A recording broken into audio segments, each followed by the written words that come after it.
সুবহানাল্লাহ। তাহলে এক মুসলমান অপর মুসলমানের প্রতি যদি দয়া থাকে, এক নাম্বার পুরস্কার হলো যদি আমরা এক মুসলমান অপর মুসলমানকে সাহায্য দয়া করতে পারি, তাহলে আল্লাহর দয়া পাওয়া যাবে। 2 নাম্বার হলো এক মুসলমান অপর মুসলমানকে যদি সাহায্য সহযোগিতা করে, তাহলে সে আল্লাহরও সাহায্য সহযোগিতা পাবে। হাদিসের মধ্যে আসছে যে এক মুসলমান অপর মুসলমানের ভাই, সে কখনো অপর মুসলমানের প্রতি জুলুম করবে না, তাকে সাহায্য সহযোগিতা করা থেকে বিরত থাকবে না। যে ব্যক্তি কোনো মুসলমানের একটা হাজত পূর্ণ করবে, আল্লাহ রাব্বুল আলামিনও তার 70টা হাজত পূর্ণ করে দিবে। বলেন সুবহানাল্লাহ। যদি কোনো মুসলমান অপর মুসলমানের দুশ্চিন্তাকে দূর করে দেয়, টেনশনকে দূর করে দেয়, তাহলে আল্লাহ রাব্বুল আলামিন তারও দুশ্চিন্তা টেনশন দূর করে দিবেন। বলেন সুবহানাল্লাহ।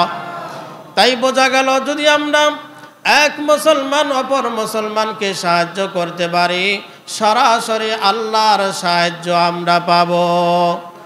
2 নাম্বার হলো এক মুসলমান অপর মুসলমানকে যদি দয়া করে, সেবা করে, সাহায্য করে, তাহলে আল্লাহ রাব্বুল আলামিন তাকে জান্নাত দান করবেন। বলেন সুবহানাল্লাহ। হাদিসের মধ্যে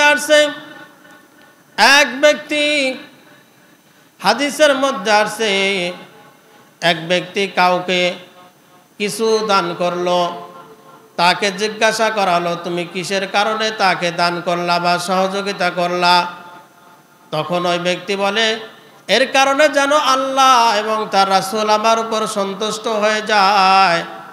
তখন ওই ব্যক্তিকে বলা হলো তুমি যেহেতু আল্লাহ এবং আল্লাহ রাসূলকে সাহায্য এবং সন্তুষ্টি করার জন্য তুমি ওই ব্যক্তিকে দিলা, তাহলে আল্লাহর সাথে এবং তার রাসূলের সাথে তোমার জান্নাত হবে। বলেন সুবহানাল্লাহ।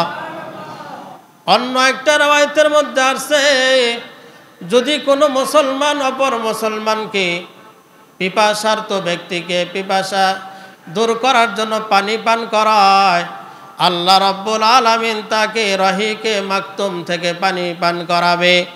রহিকে মাকতুম বলা হয় এমন একটা বিশুদ্ধ পানি, যেই পানি যদি কোনো ব্যক্তি পান করতে পারে তাহলে তার আর কখনো পিপাসা লাগবে না। অন্য একটা রওয়ায়াতের মধ্যে আছে যদি কোনো মুসলমান অপর মুসলমানকে একটা কাপড় দেয়, ওই মুসলমানের শরীরের মধ্যে ওই কাপড়টা যতদিন পর্যন্ত থাকবে ততদিন পর্যন্ত আল্লাহ রাব্বুল আলামিন তাকে হেফাজত করতে থাকবে। বলেন সুবহানাল্লাহ। যদি কোনো একজন মুসলমান অপর মুসলমানকে খাবার খাওয়ায়, আল্লাহ রাব্বুল আলামিন তাকে জান্নাতের ফল খাওয়াইবেন। বলেন সুবহানাল্লাহ। তাহলে বোঝা গেল আমরা যদি এক মুসলমান অপর মুসলমানের প্রতি একটু সেবা করতে পারি, একটু সহযোগিতা করতে পারি, এর মাধ্যমে আল্লাহর সরাসরি ওই জান্নাতে আমাদের সকলকে পৌঁছায়া দিবেন। বলেন সুবহানাল্লাহ। অন্য একটা রওয়ায়াতের মধ্যে আছে যদি একজন মুসলমান অপর মুসলমানকে সহযোগিতা করে, অপর মুসলমানকে ভালোবাসে, তাহলে আল্লাহ রাব্বুল আলামিন তার গুনাহকে ক্ষমা করে তার জন্য জান্নাতের ফয়সালা করে দিবেন।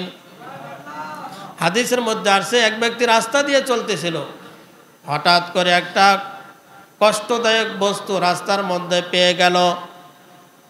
এই কারণে সে ওই কষ্টদায়ক বস্তুটা রাস্তা থেকে সরায় দিল।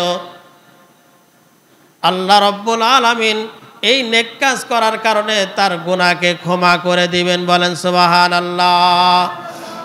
বোঝা গেল যদি আমরা একজন মুসলমান অপর মুসলমানের জন্য যদি সাহায্যের হাতটা আমরা বাড়াইতে পারি, সহযোগিতা যদি আমরা করতে পারি, তাহলে আল্লাহ আমাদেরকে ক্ষমা করে দিবেন।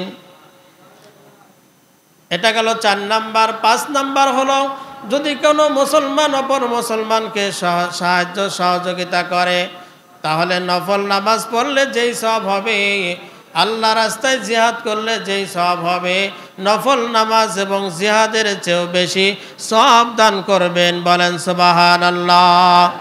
তাহলে আমরা এক মুসলমান অপর মুসলমানকে সহযোগিতা করতে পারবো না ইনশাআল্লাহ? আল্লাহ তাআলা যেন আমাদের সকলকে এক মুসলমান অপর মুসলমানকে সহযোগিতা করার তৌফিক দান করে, সকলে বলে আমিন। এটা গেল 3 নাম্বার। 4 নাম্বার হলো যে এক মুসলমান অপর মুসলমানকে গালিগালাজ করবে না। এক মুসলমান অপর মুসলমানের সাথে সম্পর্ক কেমন হবে? সম্পর্কটা ওরকম হবে যে এক মুসলমান অপর মুসলমানকে কখনো গালি দিবে না। কিন্তু আমাদের সমাজে দেখা যায় কথায় কথায় গালি মুখ দিয়ে বের হয়ে আসে।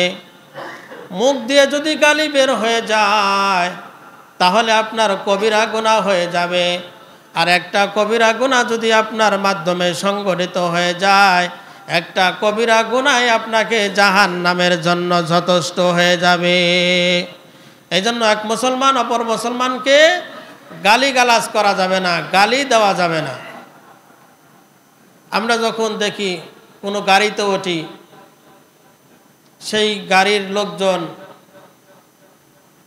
কিছু হতে না হতেই গালিগালাজ শুরু করে। এজন্য মুসলমানের সম্পর্ক থাকবে ওরকম, বা মুসলমান কখনো অপর মুসলমানকে গালি দিতে পারে না। গালি দেওয়ার কারণে কবিরা গুনাহ হয়ে যাবে, আর এই একটা গুনাহই তার জন্য জাহান্নামে যাওয়ার জন্য যথেষ্ট হবে।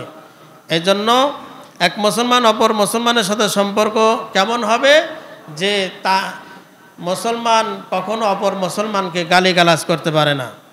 5 নাম্বার, বিকৃতি নাম ধরে ডাকবে না। বিকৃতি নাম ধরে ডাকবে না বা মন্দ নামে ডাকবে না। আমাদের সমাজের মধ্যে গুনাহটা রহরহ হয়ে যায়। নাম হলো সুন্দর নাম, আল্লাহ তার মা বাবা তার জন্য রাখছে যে আবুল কালাম, তাকে ডাকে কালাম্মে, নামটা বিকৃতি করে ডাকে। নাম হলো মনির উজ্জামান, তাকে ডাকে মন্না।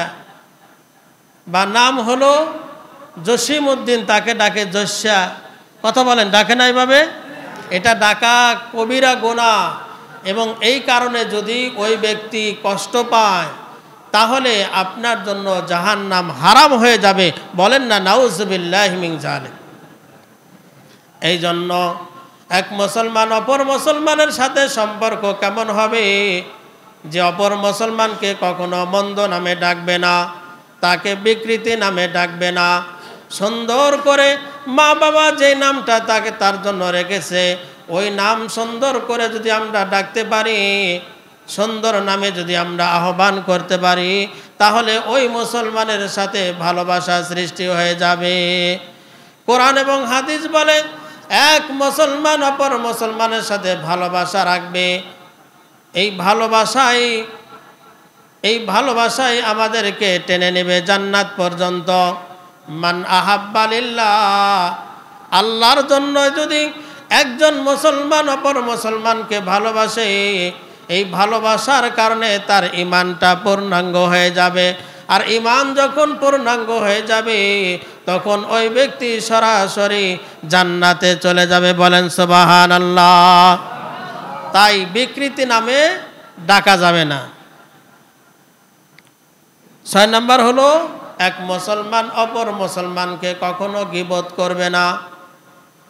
এক মুসলমান অপর মুসলমানকে যদি আমরা গীবত করি, আমার মুসলমান ভাইয়ের অগোচরে তার আড়ালে যদি গীবত করা হয়, তাহলে ভয়াবহ গুনাহ আমাদের আমলনামা হতে থাকবে। কেননা গীবত করা এটা জঘন্যতম একটা অপরাধ। হাদিসের মধ্যে আসছে আল গীবাতু আসাদ্দু মিনাজ জিনা, গীবত হলো জিনার চেয়েও জঘন্যতম অপরাধ। এই সমাজের মধ্যে যদি কোনো ব্যক্তি ব্যভিচার করে, জিনা করে, তাহলে সেই মুখটা মানুষকে দেখাইতে পারে না। অথচ প্রিয় নবী সাল্লাল্লাহু আলাইহি ওয়াসাল্লাম বলেন এই জিনার চেয়ে জঘন্যতম অপরাধ হলো গীবত করা। গীবত করা এটা অত্যন্ত ভয়াবহ একটা গুনাহ। এই জন্যই গীবত করা যাবে না। কেননা আল্লাহ রাব্বুল আলামিন কোরআনে কারিমার মধ্যে বলেন ওয়ালা ইয়াগতাব বাদুকুম বাদা, হে মুসলমান তোমরা একে অপরকে কখনো গীবত করিও না।